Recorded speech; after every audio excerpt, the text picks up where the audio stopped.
Good old days. Talk about... Hello and welcome to the Good Old Days. I'm Pat Riley and our host is Selectman Don McKinnon, retired Selectman. It's giving you your job back, Don. Retired Selectman Don McKinnon. And our special guest today, returning for the third time, is Mr. Joseph Bettencourt. Thank you, Pat. If I may, to start it off, Pat, a little bit, it is my opinion, and I see this in surrounding communities, mentioning no names, they have trouble with maintenance. They have trouble with departments reaching the level where they can maintain their services, you know? And what we've always drafted Joe, because you can only draft him for so many things, and he's got to go home sometime, in this case was the construction or the rehabs of buildings now. And what I'm saying is, though, we have to be aware that things have to be maintained after you build them. So there's two things you need for good maintenance. One is you need a maintenance structure to take care of things. But the other is you need something is structurally sound in the first place. Otherwise, you're only going to be falsely maintaining. Things are going to start falling down around you. So this is the reason that we've always brought Joe on, either as sometimes the project manager, but often overseeing the project managers, overseeing what's going on. And then after that, maintain it. And that's where long-term, that's like the foundation of a building. If the building starts to cave in around you, what are you going to do? And that's what I think Raynham's been very fortunate. And I'll lateral over to you, Patricia, for Joe's show number 3. 3, and we had to do 3 because first we talked about the Rent Control Board, which Joe served on for many years, which is very important. Still on. Last time we talked about the school committee, which you served on that for many years, and that was very interesting. And then this, as Don mentioned, the building committee. First of all, Joe, where's your background in building come from? I'm an accountant by education. I went to work for Campanelli in Braintree 50 years ago. They're construction people, they're industrial commercial developers and home builders. They built Pleasantville. They were the building company for that. I went into the industrial division when they first started. I went in as a construction cost accountant. And then from there on, it just ended up being, I got my feet wet in leasing, negotiations, financing, management, administration, you name it. I ended up retiring as CFO of the company.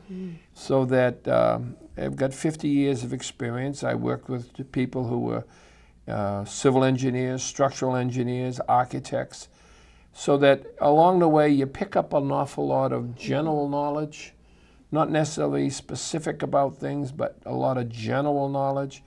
And it was the use of the general knowledge and knowing that the big thing is knowing what you don't know. Absolutely. And getting the right people to get involved. Isn't that true with everything, really? Yeah. Absolutely. So when did you first get involved in the building committee for the town? Do you remember? Oh, God. Let's see. It was in the 70s. I'm trying to remember. It was a permanent building committee, which means there's no reappointments. It just goes on until one of the funeral home comes up and says, is Mr. Bettencourt ready? No, this goes back, to a long time ago. I mean, Dr. La Liberty was superintendent of schools. Really? And I'm trying to think of, it might have been in the late 60s or early 70s. At one town meeting, there was an upcry about why aren't we using the buildings year-round? Get some use out of the building. And former state representative and town selectman Walter O'Brien got up at the town meeting and said, I would like to see a committee study what we can do with these buildings. Well, next thing I know, here we are.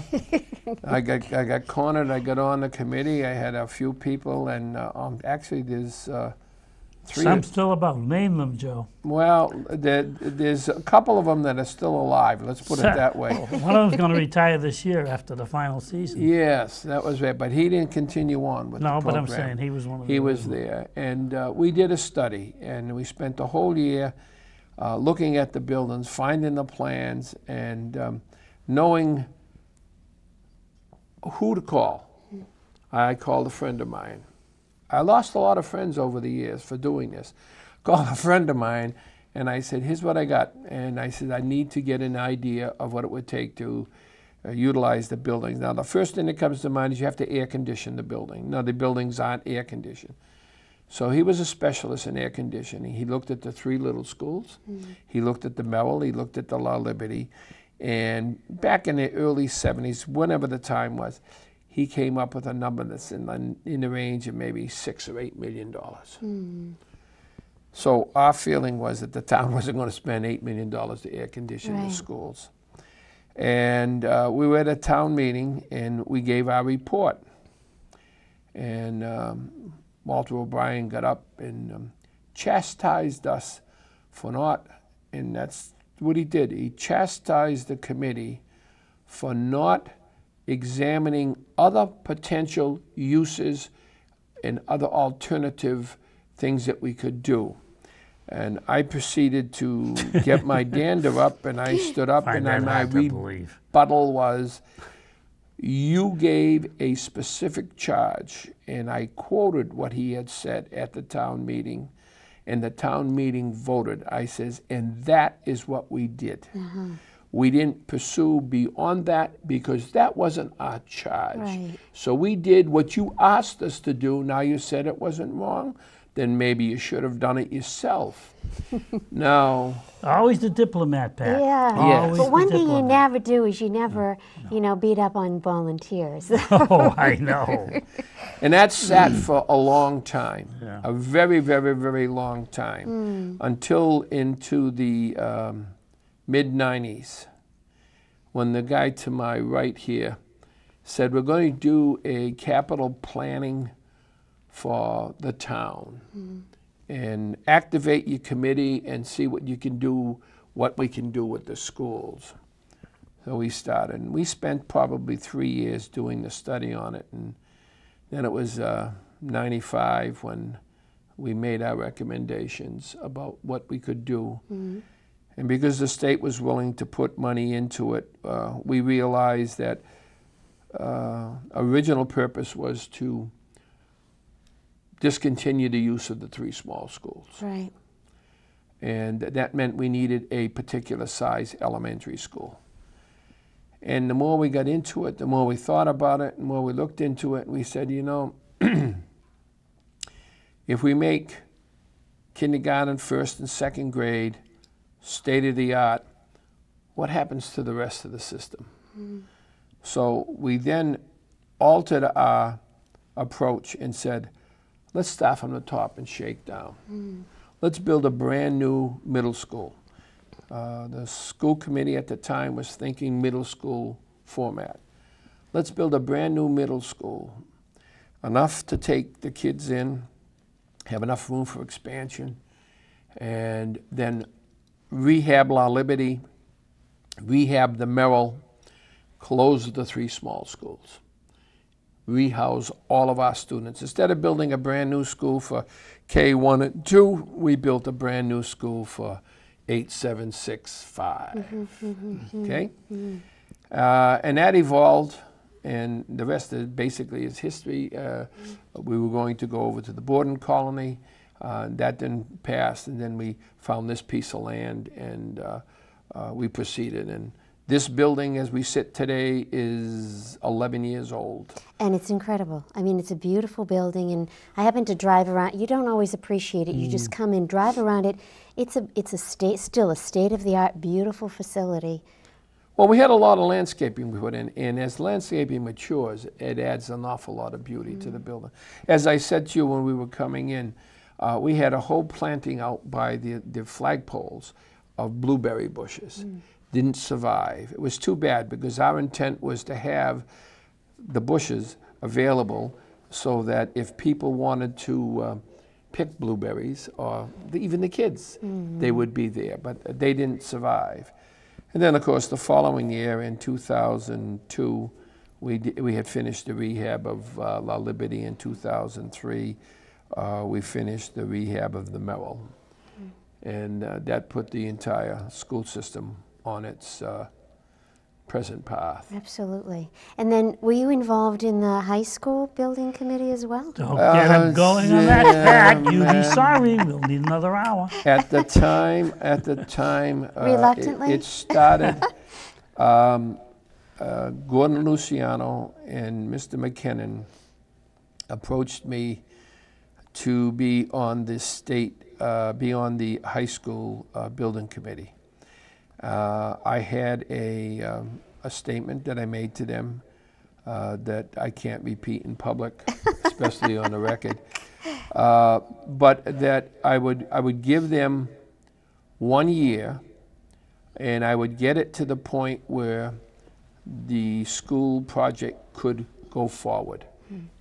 And I said, and so they organized it, and we had 2 members of the school committee, 1 from Bridgewater, 1 from Raynham, 3 or 4 members from Bridgewater, 3 or 4 members from Raynham, different groups on either side. And we finally organized it, and we made the superintendent of schools the chairman of the building committee, and the assistant superintendent the vice chairman of the committee. That way neither town is complaining that they're not getting their fair representation. Right. And we went through the process, and the night we were able to review the bids, and we recommended the contract to the school committee as a whole, I tendered my resignation from the high school building committee, which has been a sore spot with a couple of people over the years. They keep reminding me I left them in the lurch, but I gave them exactly what I offered. Somebody has to stick up for Joe once in a while. He did give notice on that, and one of the, what I call the Joe Liberty of Bridgewater, Jay Leach, a country gentleman, a man who's a contractor in building. Matter of fact, I think he built the extension on the First Congregational Church. So I mean, he's had building experience, plus he had farmland that his father said, always keep it in the family, and so his father's alive in Florida, I guess, and he's got some of the most beautiful pieces of land in the town of Bridgewater, which he will not move in any way, form, or manner because of the fact that he promised his dad that's what he was going to do, is maintain that land. It's beautiful land. But anyway, there was talk about that for the high school. But when Jay Leach came on board, he came on board really, a little debatable one way or the other, only because Joe was on that committee. Right. Because he knew he needed someone at the other end of this, seesaw, if you will, Raynham Bridgewater, who was capable enough of holding his own on this, and he counted on Joe to stay on. That's what Joe said. There are people upset.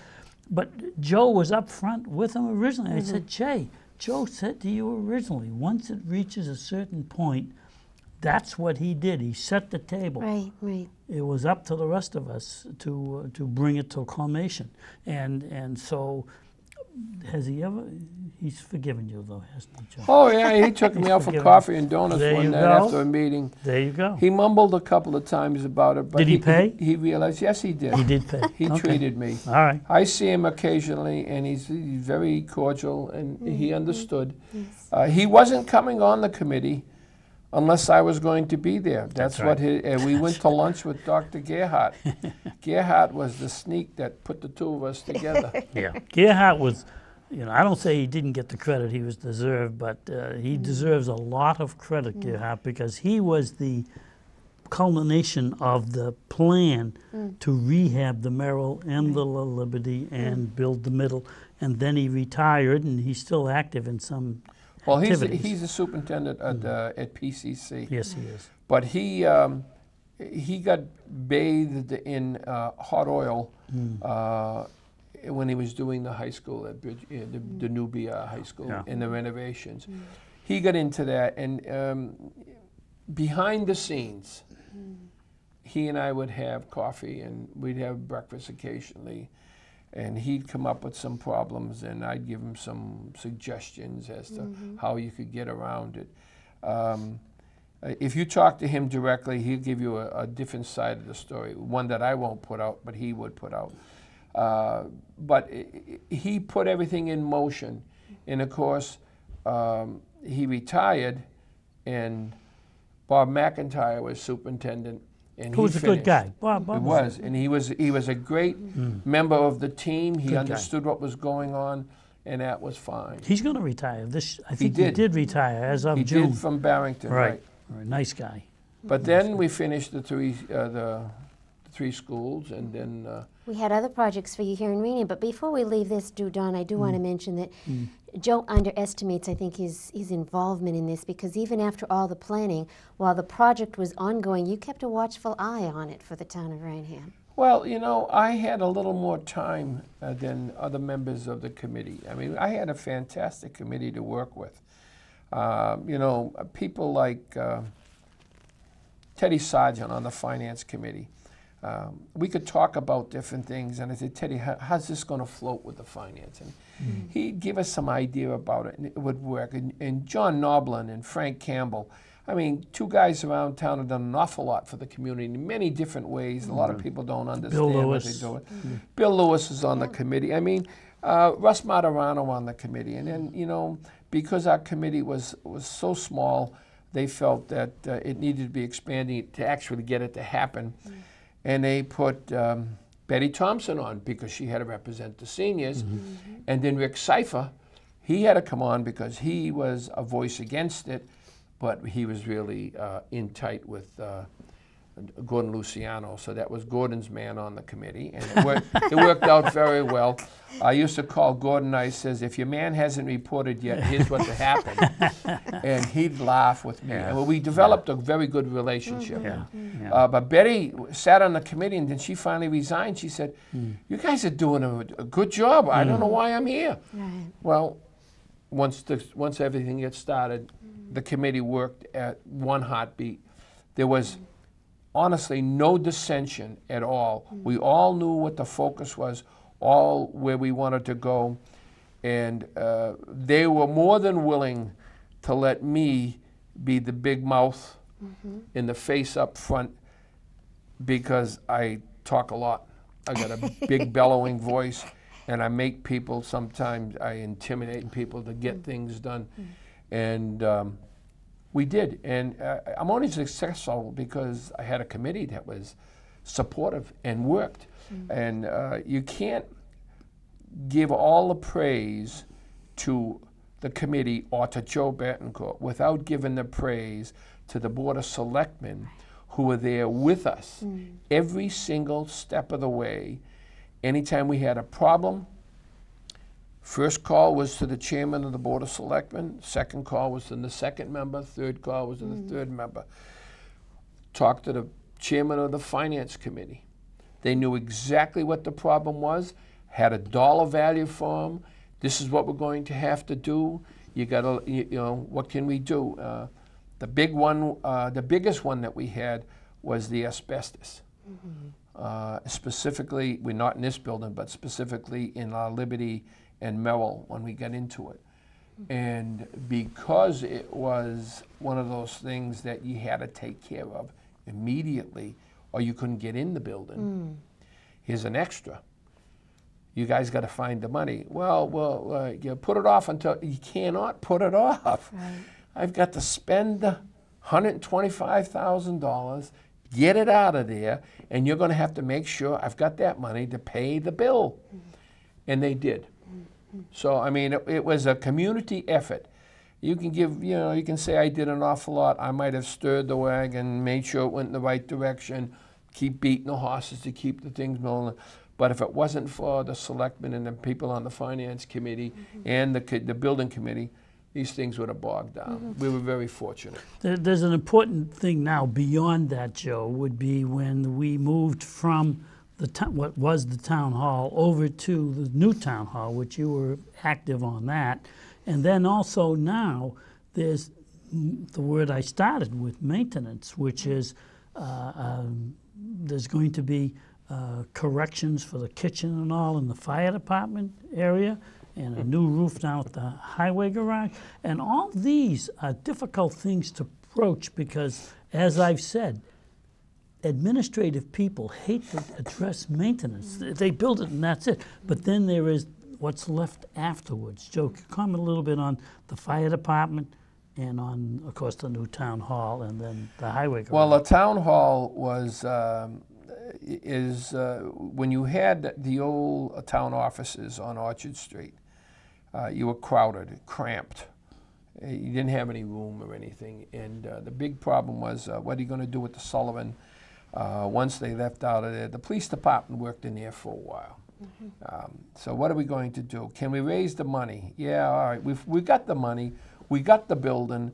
We're going to move it in there. Now, I had two people, Barbara Gallagher and Barbara Sleazer.